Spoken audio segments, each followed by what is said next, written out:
Hey everyone, sorry about the odd break between the videos, this one and the last one. We're back with some more Disco Elysium. Hope you enjoy it. So he said we should probably avoid the kids for now. Let's see what this is. Oh, actually, we got a sensory feeling. Smells like spoiled meat and curdled dairy. A human being decomposes. That looks like footprints. Perception, sight. There are several footprints in the mud left by work boots. Anywhere from 6 to 12 pairs have walked here. Get an exact count? I think I could try that.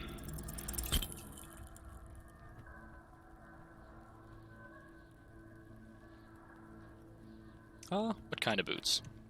Heavy workers' boots with reinforced toes and hobnails all over the yard. Isn't this something an industrial work? Lieutenant, workers' boot tracks. Noted, the lieutenant takes out his little notebook. Guess that's all we can get from that for now. Don't know why that's yellow, I think that's something different. This kid's ladder is rickety, but still climbable. Let's take a look at the body finally. The hanged man.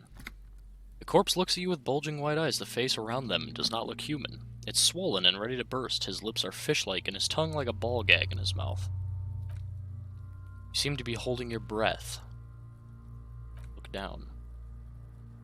A cargo belt twists his neck at an unnatural angle. The body below appears stiff. It's letting out an ungodly rot. The smell seeps in, even through your clenched nostrils. Let go of your nose without throwing up 3% chance. Oh, God, what is that? Why is it so bad? Active decay, the lieutenant raises a white piece of linen to his nose. It's okay to throw up, officer. No one is judging.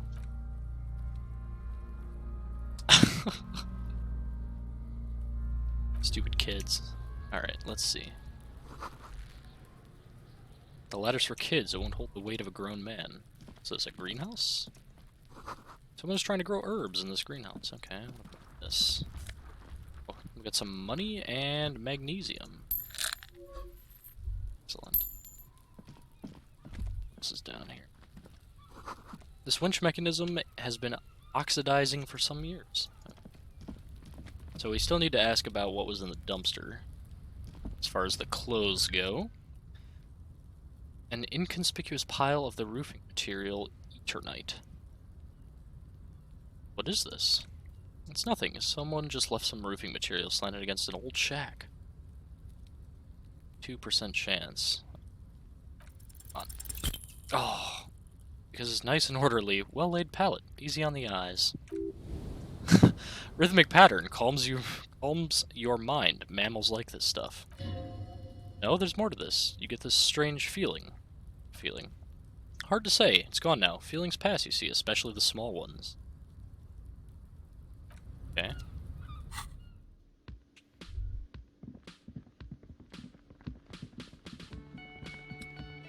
So we can't go back in the kitchen yet. Let's see what this guy knows about the clothes.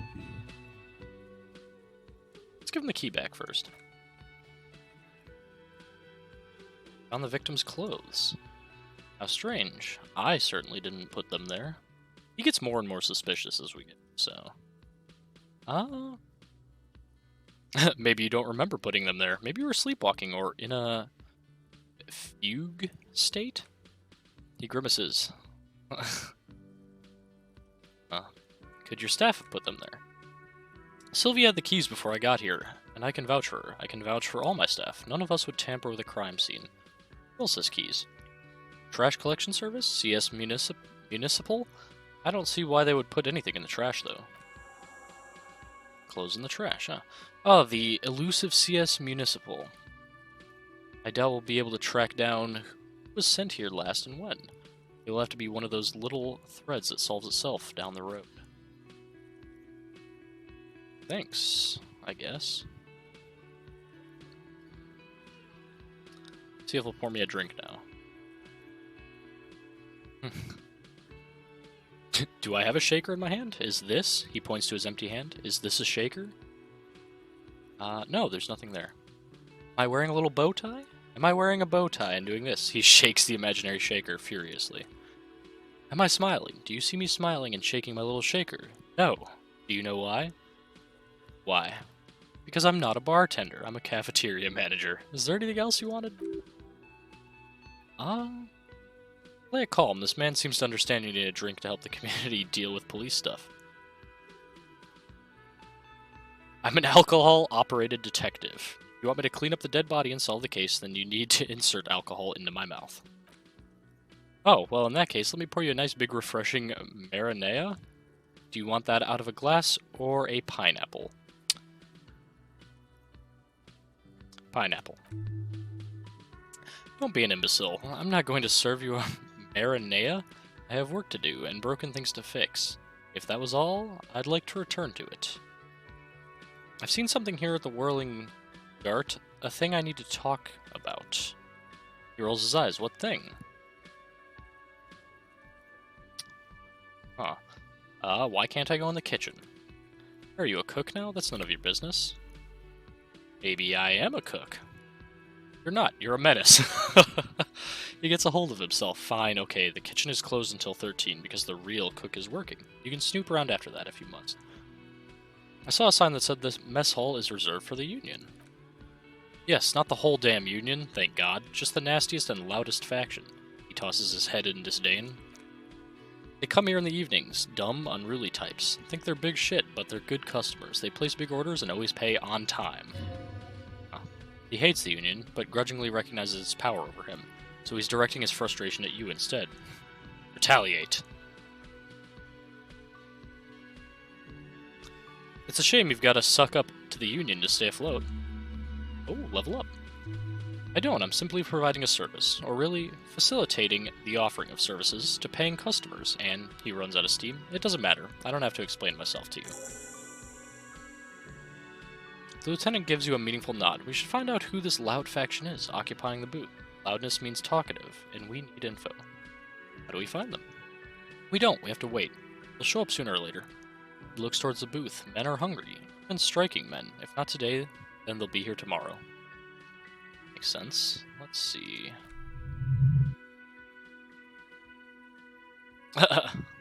By the way, you should come back to this thing-based questionnaire if you see anything interesting in the whirling later. I saw another thing. I didn't see another thing.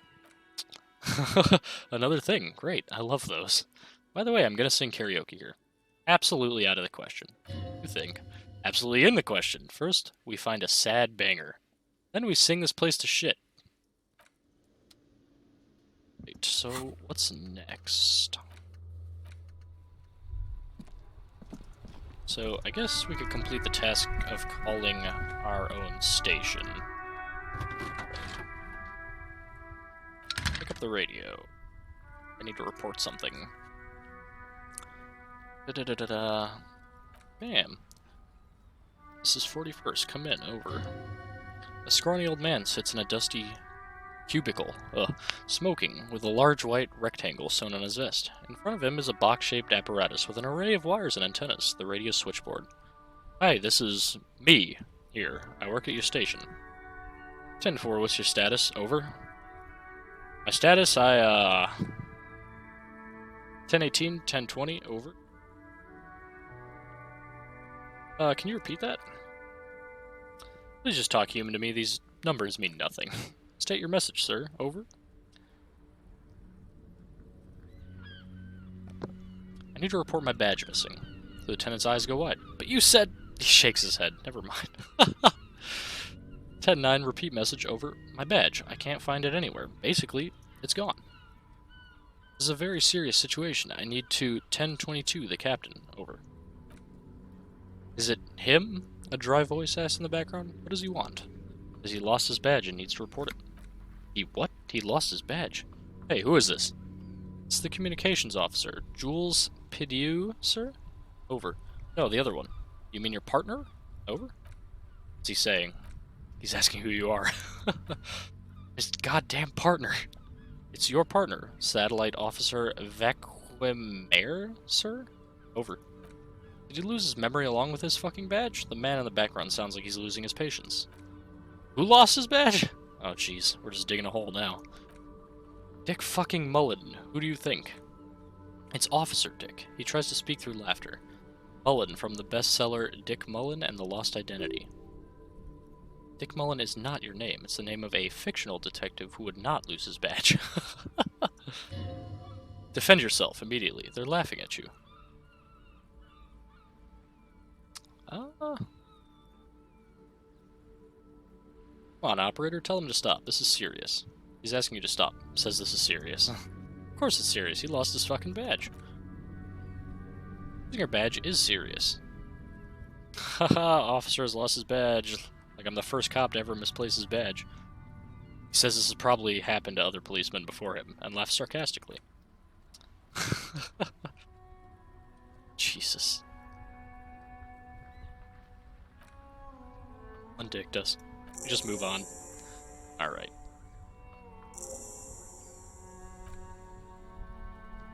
Oh, jeez.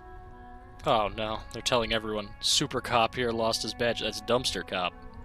Hobo cop. There it is. He lost his what now? His badge. He lost his goddamn fucking badge. Could you all please just stop saying lost his badge for a moment? He asks you to please stop saying he lost his badge. Why, did he find it? Have you found your badge yet? Dang it. Say nothing.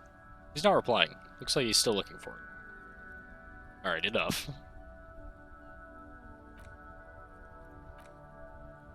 Ask him if he lost his gun too. Oh no.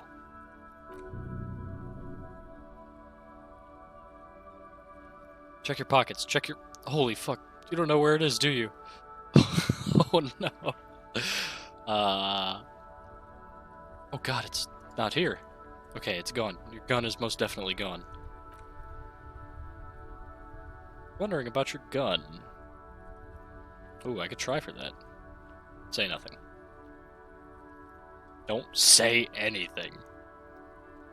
Remain silent with terror. Did you misplace your firearm? Let's just hang up. Track down your gun. Okay, so I have a gun, apparently. That did not go well. I guess the important thing is that you followed protocol and reported your lost items. Alright, let's get out of here now. I still have those yellow gloves on. Let's see. So... read your letter and name the case. That seems important. So that's what I got in the dumpster. Items, cassette, interactables. Oh, so we have use interact button in inventory to inspect the item. Yellow man mug. It's just a racist mug. What's there to read here? Not much. There's quite a lot to read into, actually. Look at all that content. Oh boy, here we go. What are you going to say about a broken, tossed-away mug that you dug out of the garbage?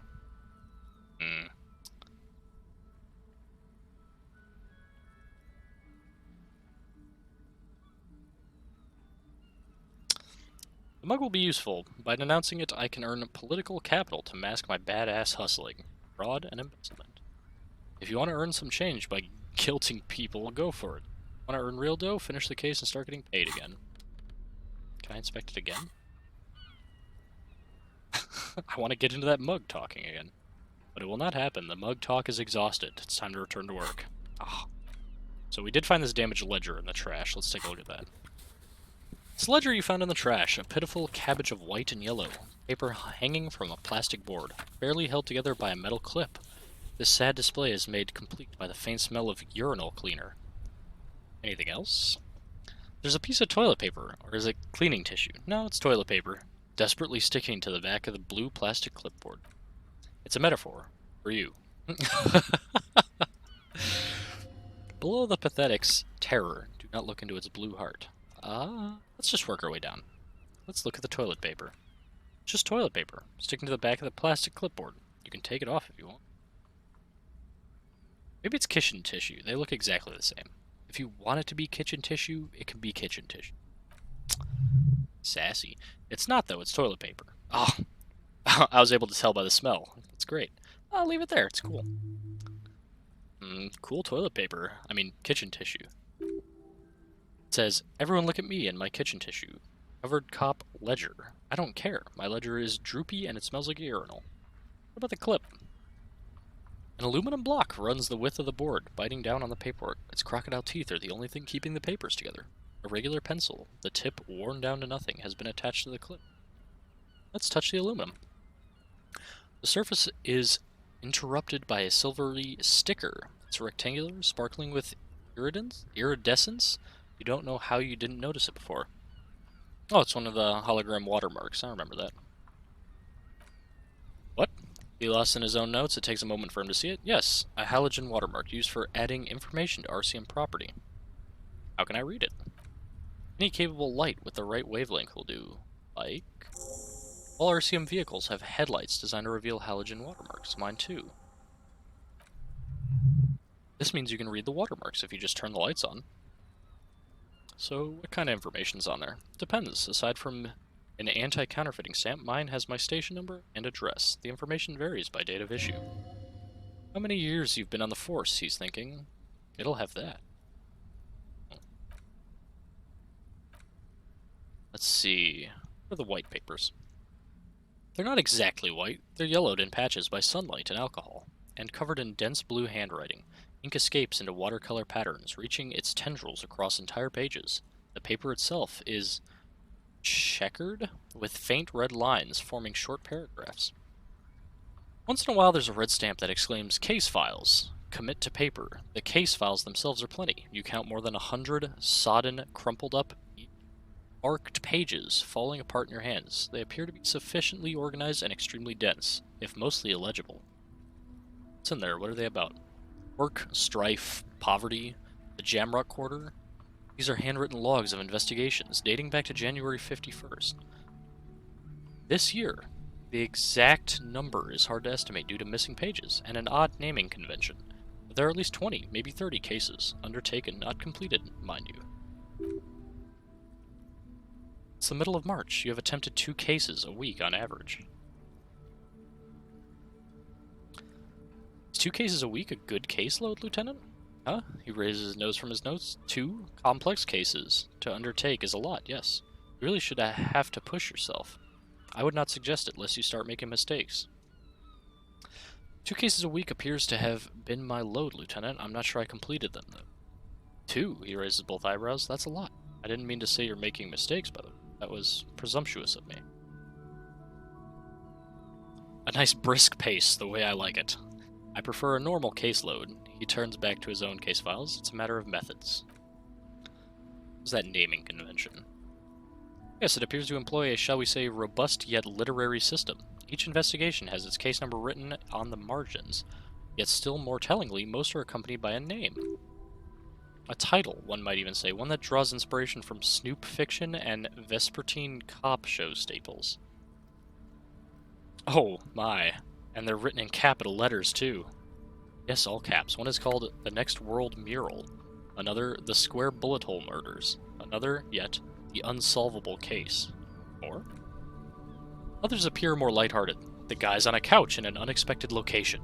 And The Murder at the Hookah Parlor. Even the rare article-free Collapsing Tenement. Murder features prominently throughout. It's going to take an effort. Okay, so... Let's tell the lieutenant. You mean the alphanumeric officer? Precinct time of arrival at the scene? No, I mean a non-numeric one, with titles. Oh, you mean the titular. Yes, well, so do I. In our defense, almost everyone in the RCM does. Aye. It's a holdover from the early days of the RCM, right after the revolution, when the organization had little idea how to do things. It persists in an unofficial capacity. Officers use these titles to refer to their work among themselves. I seem to have named a case the Square Bullet Hole Murders. Again, in your defense, I seem to have named one. He peeks into his notes. The man with the hole in his head. That was a real person. His death was real. Still, I named it that, to amuse myself. He smiles. I pray his loved ones never find out. The man with the hole in his head. What happened to him? Rail spike through the head. He died. It was a workplace accident. Jesus. Count the pages. I have to open an official case. Is there room? There is. For precisely one more, 15 pages near the end remain untouched by the damage. The checkered grid forms a structure of passages, breaking the case into subtasks to accomplish. Well, let's commit to paper. Sadly, the ledger only comes with an old, worn-down lead pencil. It's unfitting of this monumental event. The ledger only comes with a pencil? It will do barely, but... Kim, do you have a pen? The lieutenant looks at his blue notebook. 2 fat, shiny pens hang from the binder, like large-caliber bullets on an ammo belt. He's not really saying anything, just standing there looking at them. Can I have one? Know that I give this to you. He pulls one from the loop with resentment. With this beauty, commit to paper. The tasks you've completed flow out of the blue oblong pen in a brash freehand uncannily similar to the rest of the letters. The wording comes easily. It's almost robotically simple, a language developed for mental rigor and simplicity. Inspect victim's body. Interview the cafeteria manager. It's not exactly poetry, but poetry would be out of place. Cross out the ones you've already finished. Oh, nice. Satisfying slash sounds across the paper. You're done, it seems to say. And you. And you. You're a swashbuckler with that pen, Harry, and it feels good. It feels like completion. Nice. Things to be done and things already done. The composition of reality. This is an extremely useful tool for a detective of the Citizens Militia. Now all that remains is to name the case. Lieutenant, have you by any chance named our case? Oh, actually, any idea? Oh. I feel like I have to. Shit on a stick. Ha! Yes, he isn't actually laughing. I have to tell you, officer, I don't appreciate ironic titles. Other officers will have to use this as reference if it's idiot or cockfinger. They're not going to get it. They're going to think an idiot and a cockfinger were on this case. So do you have anything less funny? Let's just go with the Hanged Man. Great, that's great. That's actually what I was thinking too. The Hanged Man. Good, strong name. We have a very good name for the case now. He flips the pages of his notebook. I'm going to start calling it the Hanged Man. It's good we sorted that out. Let's close the files. Can I read the case files now? Let's see. Nice. Yes, you can piece them together using the alphanumeric code on the margin. It always begins with HDB41, then date of initialization and time of arrival on the scene, followed by the title. For example...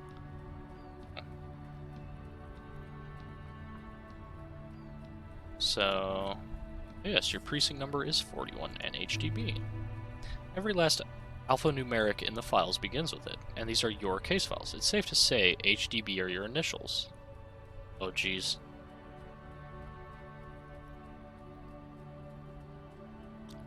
I'm not feeling them. Feeling isn't really the jurisdiction we're in right now. Probably for the best, because HDB feels like bad news from yesteryear. Like, shit, honcho. How long does it take to read a case? It takes about half an hour to piece one together using the system you devised. Where do you want to start? Jeez, this is big. The Next World mural. This one was relatively easy to reconstruct. Overnight on 12/02, a graffito, nay, a mural, appears on an 8-story tenement overlooking central Jamrock. The building is a sparsely inhabited ghost tower, part of a failed real estate development called Grand Curon. The mural is enormous. 2 silhouettes, a man and a woman, are kissing. The text cut into their forms reads, "True love is possible only in the next world for new people. It is too late for us. Wreak havoc on the middle class." People call it that thing, and that fucking thing. It's visible for miles. In 2 days, the station's complaints desk gets clogged with requests to remove the bummer. You and your partner are assigned to the case. The graffito crew is easy to track down. Only the belles lettres have the litterage of industrial paint to cover the surface. One of their graffito artists is rumored to be rich. They take responsibility for the execution, but not the design. The ideologue of the Next World mural, as the crew calls it, remains an unknown. Do I ever find out who came up with it? The case files do not show you finding the author of the design. The crew agrees to clean up after themselves. However, your partner JV is against the removal, citing public transport for conservation. This leads to a debate in Precinct 40, which then spreads to the streets of Jamrock, ending in a rare plebiscite organized by you and the rest of Row 3. The 9,000 people subjected to the mural's message, all of Lakeside, Central Jamrock, and Villalobos, plus half of the eminent domain, participate in the vote. Although the case begins with what appears to be a lot of rumbling on the streets as to how juvenile and stupid the mural is, given a choice between two options. I think keep it. A staggering 78% of voters chose to keep it. Turns out the opposition were a loud minority, and that love truly is possible in the next world for new people. It's too late for us. All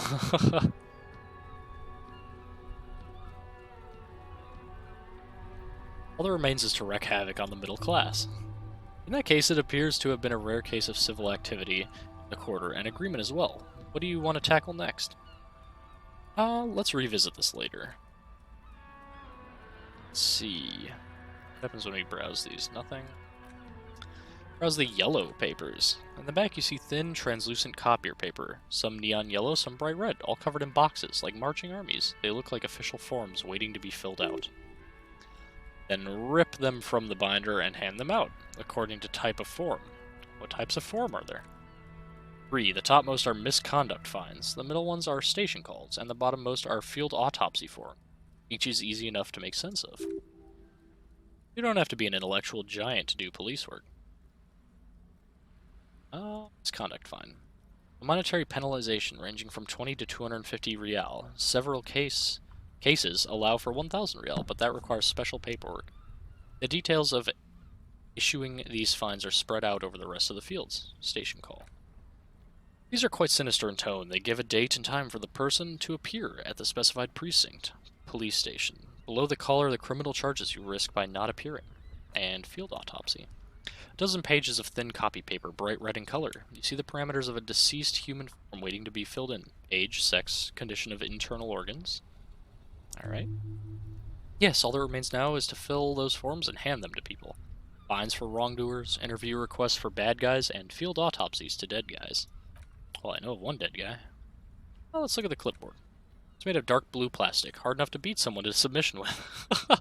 The edges are rounded, however. The U4 sized board feels thick and heavy in your hand. Light shimmers on its wet surface. On the back you see the embossed letters, RCM. See what the color was? Blue. The blue heart. Don't look into it. Shake it. Something rattles inside, ever so lightly. Is there a compartment? Plastic shimmers like lapis lazuli, but it is not see-through. You cannot see to its center. How would I open it? Huh. Oh, we have a high chance of opening it. Let's see. There it is.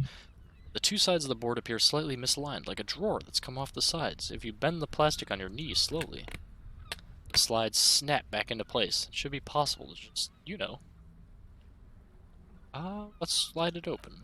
Without resistance or sound, the two panels move against each other. The compartment is now open. What's in it? 2 ticket stubs and a handmade postcard. Ticket stubs, huh? 2 octopuses are smiling, reaching their tentacles towards each other in the colored pencil drawings. The tickets permit access to a zoo in Revichalis. The aquarium costs extra. These let you go there too. What about... Wow.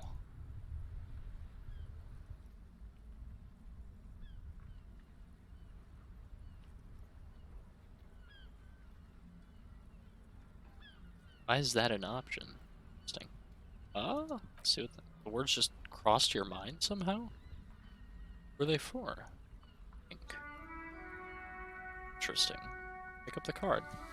Thin wax paper has been glued to a piece of cardboard. Sounds like leaves rustling when you pick it up. You see violet flowers, floral patterns, patches of glue. Smell it first. It smells of chewing gum, apricot flavored. Oh. A touch of cinnamon, the end of summer. The label says Tutti Frutti. Open it. Familiar handwriting lines the inside of the card, looped round letters in a woman's hand. A young woman in her 20s. There is care, effort, and a smile, you think. Although that is not something you can read from someone's handwriting. Harry, it begins. You're already reading. I wanted to write you a letter so you can read it when you wake up. Maybe it will make you happy. Throw it away, please. but it will make me happy. Merciful wind blows in from the Bay of Revachol, dusting the ground at your feet and raising newspapers far away. You feel the card slipping into it.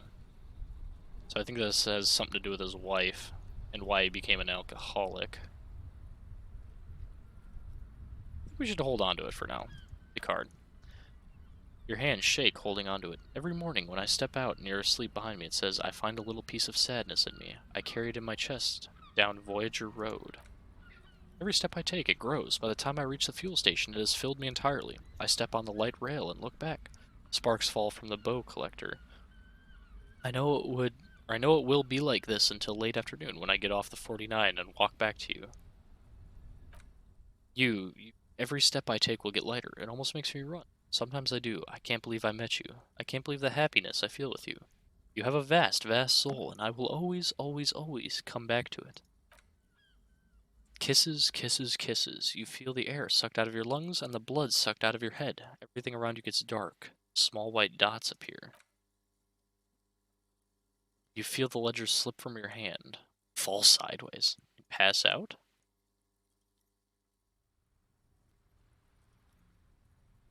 So they put me in the back of the car, and they're trying to wake me up, I'm guessing? Water. The lieutenant is extending a small canister to your mouth. No, I don't want to. There is no use arguing with me. You will die if you don't. His voice is pressing. Drink. There really is no use arguing with him. This is him exerting the reserves of authority he usually withholds. You can't even try to resist. All you can do is drink. Hey, we got some health back too. The water is cold, silvery, stuff of life itself. As it pours down your parched throat, the pounding in your head recedes, the darkness parts. Drink? He tilts the canister. You haven't drunk water in 2 days. Did you know the human body is not made to survive on alcohol alone? You need a secondary form of hydration. Oh, nice. Greedy gulps. You down half a liter of cold water. Some of it spills on the driver's seat. The lieutenant pays no heed to it. What happened?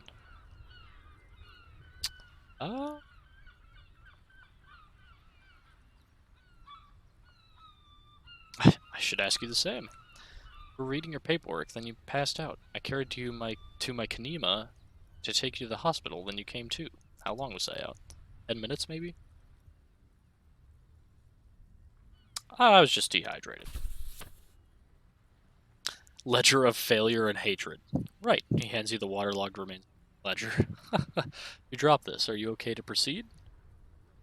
Just nod. Good. You can read the watermarks on the ledger now as well.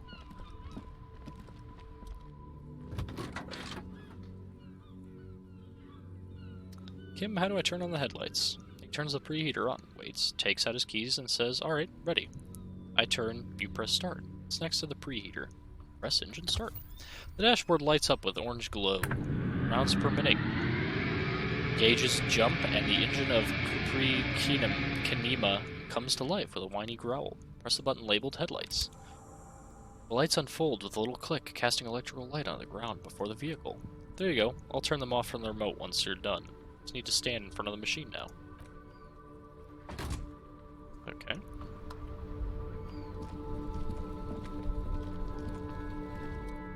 As you hold your ledger's clip under the headlamp, an iridescent hologram appears, a street grid, and the veins of a great river. A familiar sensation washes over you. There she is, Revachol West. There's a note of pride in the lieutenant's voice. Around the borders of the watermarks are dozens, no hundreds of micro perforations. Let's look at the street grid. The rectangular watermark is overlaid with the logo of the RCM, and yet the major arteries of Revachol are all recognizable. They shimmer in the Kanema's headlights. Wait, look around you. A rat brazenly darts past you and disappears amongst the stopped lorries. In the distance, a child somewhere shrieks. A woman reprimands her in a voice no quieter than the child's cry. Huh. Where are we on this? Let me see. He takes the ledger for a moment and inspects it. Right here, he says, his finger near the top of the map, on a segment of coast jutting out into the great ocean. I'm sure I've seen worse. Oh yes, Coal City, Le Royaume, the burnt-out quarter. Let's look at the perforations. There are many of them, and they are divided into 3 separate rows. Tally up the different rows. First row is 18. Not bad. Not bad for what? You don't even know what it means yet. It's a good number. What about the next one? The next is the longest. It runs all the way around the border, then some. Count them. There are so many it's hard to count. More than 150 at least, maybe even 200. What about the last row? 3. That's it. Hey Kim, what do all these holes mean? Those are perforations. They represent your record as an officer of the RCM. They're your statistics, as it were. I should have guessed you keep a record. Officers often do. Let's take a look. The first row represents your years of service. 18 years, okay. Not bad at all. What did you do before you volunteered?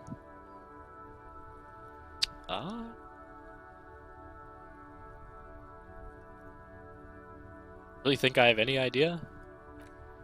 Fair point. Let's move on. This next row, the one that wraps all the way around, is your number of closed cases. Closed is good. It's finished. You've got, let's see, more than 200. Is that a lot? It's quite a lot, even for someone who's been on the force for nearly 2 decades.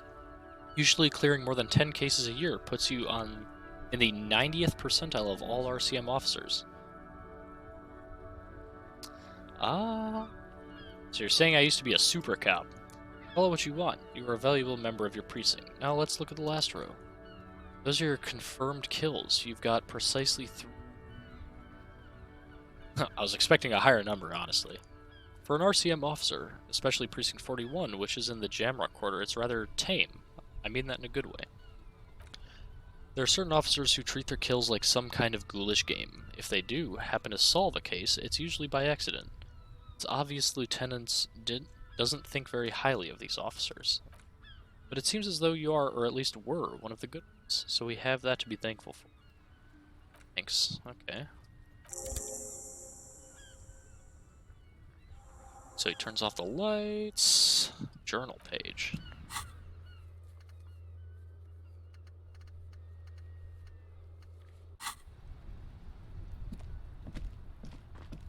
So I feel like we definitely need to look around more, but we can do that next time.